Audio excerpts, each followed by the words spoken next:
So very good morning. आज अपन अपने lecture में बात करने वाले हैं व्हाट इज द वेक्टर, कि वेक्टर आखिरकार क्या होता है। अपने बायोटेक्नोलॉजी का टॉपिक है, अच्छे से डिटेल में अपन पढ़ेंगे। इससे पहले आप चैनल पे नए हैं तो चैनल को सब्सक्राइब कर दीजिए, इतनी मेहनत करते हैं आपके लिए तो एक सब्सक्राइब तो बनता ही है। तो चलिए अपन आ जाते हैं अपने टॉपिक पे कि आखिरकार वेक्टर आखिरकार क्या चीज है। तो देखिए वेक्टर क्या होता है कि मान लीजिए कोई भी बैक्टीरिया है, समझने के अकॉर्डिंग मैं बता रहा हूं आपको कि मान लीजिए कोई बैक्टीरिया है। इस बैक्टीरिया के अंदर क्या है, इस बैक्टीरिया के अंदर एक तो क्या होगा, खुद का डीएनए प्रेजेंट होगा, एंड एक क्या होगा क्रोमोसोमल डीएनए क्या होगा इसके अंदर प्रेजेंट होगा। इसी को जो ये क्या होगा, एक तरह से एक्स्ट्रा डीएनए रहता है। इस ही डीएनए को अपन क्या बोला जाता है, इसको बोला जाता है प्लाज्मिड। इसको क्या बोला जाता है, प्लाज्मिड। और प्लाज्मिड क्या होता है, एक तरह का वेक्टर होता है। मतलब अपन ये चीज बोल सकते हैं वेक्टर क्या होते हैं, बैक्टीरिया के डीएनए को क्या बोलते हैं, बैक्टीरिया का जो एक्सटर्नल डीएनए है, जो एक्स्ट्रा डीएनए है, एक्स्ट्रा क्रोमोसोमल डीएनए है, उसको अपन क्या बोल देते हैं, वेक्टर बोल देते हैं। दैट्स क्लियर, कंफ्यूज होने वाली बिल्कुल भी बात नहीं है। पूछ लिया जाए कि आखिरकार वेक्टर क्या है, तो वेक्टर क्या है, जो एक तरह से बोल सकते हैं बैक्टीरिया का क्या है, एक्स्ट्रा डीएनए होता है। इसका काम क्या होता है, तो देखिए इसका काम होता है, मान लीजिए कोई भी ऑर्गेनिज्म फर्स्ट है या मान लीजिए एक है ऑर्गेनिज्म सेकंड। कोई भी ऑर्गेनिज्म फर्स्ट है, एक ऑर्गेनिज्म सेकंड है। मान लीजिए जो ऑर्गेनिज्म फर्स्ट है, इसके जीन के अंदर किसी भी तरह का कोई भी डिजास्टर हो गया, मान लीजिए कोई भी डिजीज हो गई है।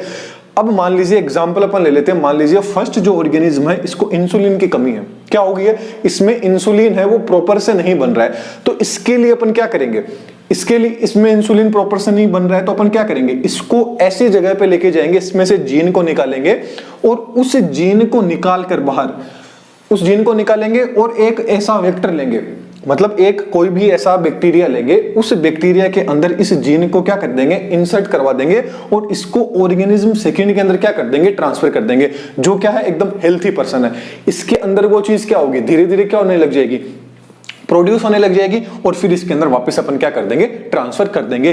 तो ये जो अपन इसके डीएनए को लेके इसके अंदर ले जा रहे हैं, मतलब जो ट्रांसपोर्ट का काम कर रहा है, वो ट्रांसपोर्टेशन का काम किसका रहता है, वेक्टर का रहता है। समझ गए, ओके।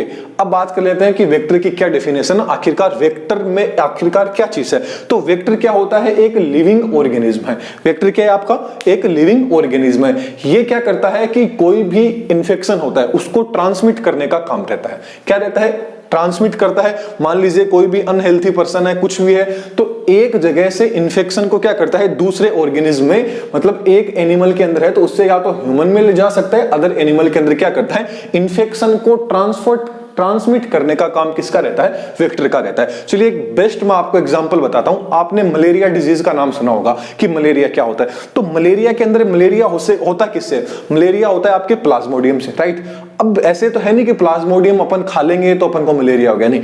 मलेरिया किसके द्वारा होता है, अपन को फैलाता तो कौन है, मतलब मलेरिया होता है प्लाज्मोडियम के द्वारा, लेकिन उसका वाहक कौन है, मतलब उसका वाहक कौन है, उसका वेक्टर कौन है, तो वो कौन है, मादा एनाफिलिस मच्छर।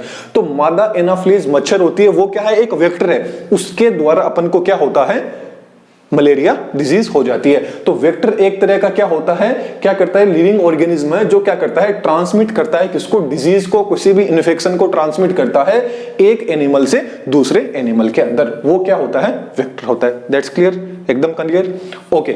अब ये वेक्टर होते हैं ना, ये क्या हो सकते हैं, डीएनए भी हो सकते हैं एंड क्या हो सकते हैं, आरएनए भी हो सकते हैं। डीएनए भी हो सकते हैं, आरएनए भी हो सकते हैं। एग्जांपल की बात करें कि वेक्टर कौन कौन सा आ जाता है, तो वेक्टर आ जाता है आपका प्लाज्मिड आ गया, बैक्टीरियोफाज आ गया, रिट्रोवायरस आ गया एंड कोस्मिड आ गया। इन सबको one by one upon detail में पढ़ेंगे। प्लाज्मिड क्या होता है, बैक्टीरियोफाज क्या होता है, इनकी स्ट्रक्चर देखेंगे, इनका फंक्शन देखेंगे, सब कुछ अपन वन बाय वन एक्सप्लेन करेंगे। तो सबसे पहले अपन बात कर लेते हैं कि जो वेक्टर रहता है ना, इसकी प्रॉपर्टी क्या होनी चाहिए, मतलब एक परफेक्ट वेक्टर कौन सा होगा जिसको अपन बोल सकते हैं कि हाँ ये एक परफेक्ट वेक्टर है।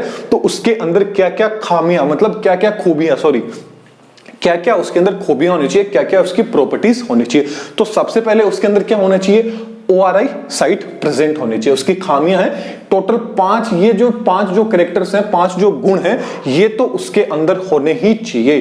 पहला आ जाता है आपका ORI साइट उसमें प्रेजेंट होनी चाहिए। आरओपी उसके अंदर होना चाहिए, आरओपी जीन है ये उसके अंदर होना चाहिए, साथ में रिस्ट्रिक्शन साइट होनी चाहिए या फिर क्लोनिंग साइट उसके अंदर प्रेजेंट होनी चाहिए, साथ में साइज क्या होनी चाहिए उसकी स्मॉल होनी चाहिए, एंड क्या होना चाहिए वो सिलेक्टेबल मार्कर उसके अंदर प्रेजेंट होना चाहिए, मतलब सिलेक्टेबल मार्कर होना चाहिए उसके अंदर। वन बाय वन इनको डिस्कस करते हैं चीजें आखिरकार क्या होती है। तो सबसे पहले बात करते हैं उसकी पहली प्रॉपर्टीज की वेक्टर की, ओआरआई साइट, जिसको बोलते हैं ओरिजिन ऑफ रेप्लिकेशन बोल देते हैं। तो ओआरआई साइट होती है ना, इसका मेन काम रहता है किसी क्या करना, रेप्लिकेशन को स्टार्ट करने का। ये मान लीजिए आपके पास में ये क्या है, अपने पास में कोई भी बैक्टीरिया सेल है, क्या है कोई भी बैक्टीरिया है, एग्जांपल अपन ई कोलाई ले लेते हैं, ये कोई भी क्या है बैक्टीरिया है। इस बैक्टीरिया के अंदर अपन ने क्या कर दिया, ये तो इसका खुद का क्या था, खुद का डीएनए था बैक्टीरिया का, इसके साथ में अपन ने क्या कराया, अपना जो वेक्टर था इसको क्या करा दिया, इंसर्ट करवा दिया, वेक्टर के थ्रू अपन ने दूसरा डीएनए इसके अंदर क्या करा दिया, इंसर्ट करा दिया। अब ये क्या होगा, अब जो ओआरआई साइट होगी क्या होगी, जो ओआरआई साइट होगी, याद रखना जो बैक्टीरिया होता है ना उसके अंदर ओनली एक ही ओआरआई साइट होती है, ह्यूमंस के अंदर बहुत सारी ओआरआई साइट होती है। अब कितनी होती है ये आप मेरे को कमेंट बॉक्स में बता दीजिए, क्योंकि अपन पहले पढ़ चुके हैं। ओके, तो बैक्टीरिया के अंदर कितनी होती है ओआरआई साइट, आपसे पूछ लिया जाए तो एक ही ओआरआई साइट होती है, इसीलिए अपन क्या करते हैं बैक्टीरिया का यूज करते हैं वेक्टर के रूप में, ओके वाहक के रूप में। अब क्या होगा, ओआरआई साइट इनमें प्रेजेंट होगी, ओआरआई साइट में क्या करेगी इनमें, अब ओआरआई साइट का काम रहता है इसमें बहुत ज्यादा क्या करवाना, रेप्लिकेशन कराना, मतलब इनको 2 से 4 कर देना, 4 से 6, 6 से 7, उस तरह से क्या करना इनमें रेप्लिकेशन करने का काम। तो ओआरआई साइट का काम क्या रहता है, स्टार्ट रेप्लिकेशन का। साथ में ये कंट्रोल करते हैं कि प्लाज्मिड की कितनी कॉपी बनानी है अपन को। ये जो प्लाज्मिड है इसको क्या बोलेंगे, प्लाज्मिड बोलेंगे, क्योंकि एक्स्ट्रा डीएनए रहता है। ये क्या होता है, बैक्टीरिया का एक्स्ट्रा डीएनए है, जिसको अपन क्या बोलते हैं, प्लाज्मिड बोलते हैं। और प्लाज्मिड को भी अपन आगे डिटेल के अंदर पढ़ेंगे कि आखिरकार क्या होता है। तो ये क्या करेगा, इसका कंट्रोल, मतलब ओआरआई साइट ही कंट्रोल करती है कि अपन को प्लाज्मिड की कितनी कॉपीज बनानी है। तो इसका रेगुलेशन भी कौन करता है, ओआरआई साइट के द्वारा किया जाता है। नेक्स्ट आ जाता है आरओपी जीन। तो आरओपी जीन का काम रहता है, ये क्या करता है, प्रोटीन होते हैं ना, उन प्रोटीन्स को बनाता है। क्या करता है ये जीन, क्या करता है, प्रोटीन को बनाता है।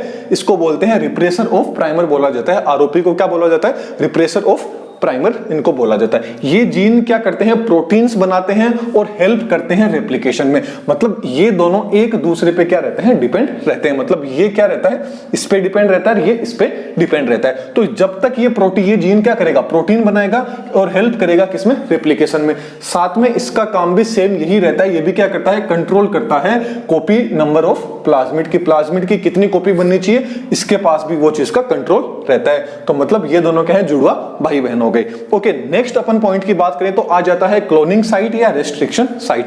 नाम से ही पता चल रहा है, रेस्ट्रिक्शन साइट होगी, क्लोनिंग साइट होगी। मतलब मान लीजिए ये बैक्टीरिया था, ये क्या था आपका, प्लाज्मिड था। क्या था, ये बैक्टीरिया था। बैक्टीरिया का अपन ने ये डीएनए को बाहर निकाल लिया, जो एक्स्ट्रा क्रोमोसोमल डीएनए था, ये अपन बोल सकते हैं क्या था, आपका प्लाज्मिड है। अब इसके ऊपर कौन सी जगह पे, किस जगह पे अपन को क्या करना है, कट लगाना है। कौन सी जगह पे कट लगाना है, वो साइट कौन सी होगी, क्लोनिंग साइट। वो क्या होता है, रेस्ट्रिक्शन एंजाइम का काम रहता है। किसका रहता है, रेस्ट्रिक्शन एंजाइम क्या करता है, उस क्लोनिंग साइट को पहले तो रिकॉग्नाइज करता है, ढूंढेगा कि इस जगह अपन को कट लगाना है, और वो कट लगाने का काम किसका रहता है, उस अपन एक एंजाइम की बात कर लेते हैं। फिर क्या कर लेते हैं, अपना जो भी जीन होगा, डीएनए होगा, वो इसके साथ में बाइंड हो जाएगा। तो ये काम रहता है इक्वार फर्स्ट का। किसका काम रहता है, इक्वार फर्स्ट। अब ये जो इक्वार फर्स्ट क्या है, एक रेस्ट्रिक्शन एंजाइम है।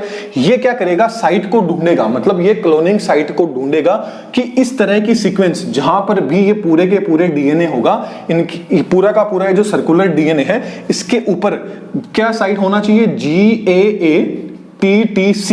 ये साइट जैसे ही इसको दिखेगी तो ये उस जगह पे क्या लगा देगा, कट लगा देगा, और वहां पे क्या होगा, आपका जो फोरिजन जीन होगा, वो डीएनए होगा, वो क्या हो जाएगा, वहां पे ऐड हो जाता है। तो ये काम किसका रहता है, रेस्ट्रिक्शन एंजाइम का काम रहता है। तो क्लोनिंग साइट क्या होती है, रेस्ट्रिक्शन साइट क्या होती है, आपको पता चल गया। क्लोनिंग साइट वो होगी कि क्या करेगा, आपका जो रेस्ट्रिक्शन जो एंजाइम होगा, ये उस साइट का क्या करेगा, रिकॉग्नाइज करेगा, उस साइट को ढूंढेगा, फिर वहां पे कट लगाएगा, और आपका जो पर्टिकुलर जो भी जीन था, डीएनए था, उसको फिर क्या कर देगा, यहाँ पे ऐड कर देगा। ऐसे बहुत सारे रेस्ट्रिक्शन एंजाइम होते हैं, जैसे हिंड थ्रेड हो गया, इस तरह के बहुत सारे क्या होते हैं, रेस्ट्रिक्शन एंजाइम होते हैं। उनमें से अपन ने एक एग्जांपल लिया था, इकोराई फर्स्ट। तो इसको ये वाली जब सीक्वेंस मिलेगी ना, तभी क्या करेगा, उस जगह पे कट लगा देगा, क्योंकि हर जगह सीक्वेंस अलग होती है। इस टाइप की सीक्वेंस टूट के वहां कट लगा देगा और अपना जो भी ओरिजिन डीएनए था उसको क्या कर देगा, ऐड कर देगा।